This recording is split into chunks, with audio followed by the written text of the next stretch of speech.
अब मैं अपने सबसे पहले पॉइंट पे आता हूं। जब 2014 में प्रधानमंत्री बने थे नरेंद्र मोदी जी, तो उन्होंने खुद एक रूल बनाया था कि भारतीय जनता पार्टी के अंदर और उनकी सरकारों में 75 वर्ष से ऊपर कोई भी व्यक्ति होगा तो उसको संगठन में और सरकार में किसी भी पद पे नहीं रखा जाएगा, उसको रिटायर कर दिया जाएगा। और उसका सबसे पहले उस रूल के तहत आडवाणी जी को और मुरली मनोहर जोशी जी को रिटायर किया गया था। और उसके बाद तमाम यशवंत सिन्हा जी, सुमित्रा महाजन जी, कई लोगों को यहाँ टिकट नहीं मिली। कई लोग जो पद पे बैठे हुए थे उनको पद से इस्तीफा दिलवा के उनको हटाया गया। ऐसे कई सारे लोग हैं। तो अब अगले साल 17 सितंबर को प्रधानमंत्री मोदी जी 75 साल के होंगे और मोदी जी ने तय कर लिया है कि अमित शाह जी को वो अपना वारिस बनाएंगे और अमित शाह जी अगले साल 17 सितंबर को देश के प्रधानमंत्री बनाने का उन्होंने तय किया है मोदी जी ने।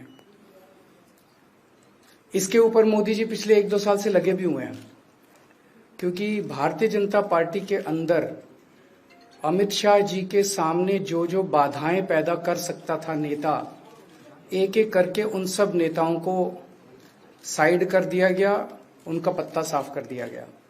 शिवराज सिंह चौहान को हटा दिया गया, वसुंधरा राजे को हटा दिया गया, डॉक्टर रमन सिंह को हटा दिया गया, देवेंद्र फडणवीस को खत्म कर दिया गया, खट्टर साहब को खत्म कर दिया गया, एक एक करके सबको खत्म कर दिया गया। एक ही शख्स बचे हैं जो अमित शाह जी के रास्ते का कांटा बन सकते हैं। हेलो, आवाज आ रही है? आ रही है। एक ही ठीक है, आ रही है। एक ही शख्स हैं जो कि उनके रास्ते का कांटा बन सकते हैं, वो हैं योगी आदित्यनाथ जी। अब योगी आदित्यनाथ जी को इन्होंने हटाने का पूरा मन बना लिया है और अगर इनकी सरकार बनी तो 2 महीने के अंदर योगी जी को भी उत्तर प्रदेश के सीएम से हटा दिया जाएगा। मैंने दिल्ली में 3-4 दिन पहले ये प्रेस कॉन्फ्रेंस की थी और ये दोनों मुद्दे उठाए थे। जैसे मैंने मुद्दे उठाए थे तो अमित शाह जी ने और उनके कई नेताओं ने अपनी भावना प्रकट की कि नहीं, मोदी जी को 75 साल में इस्तीफा नहीं देना चाहिए, मोदी जी को 75 साल पूरा कार्यकाल पूरा करेंगे।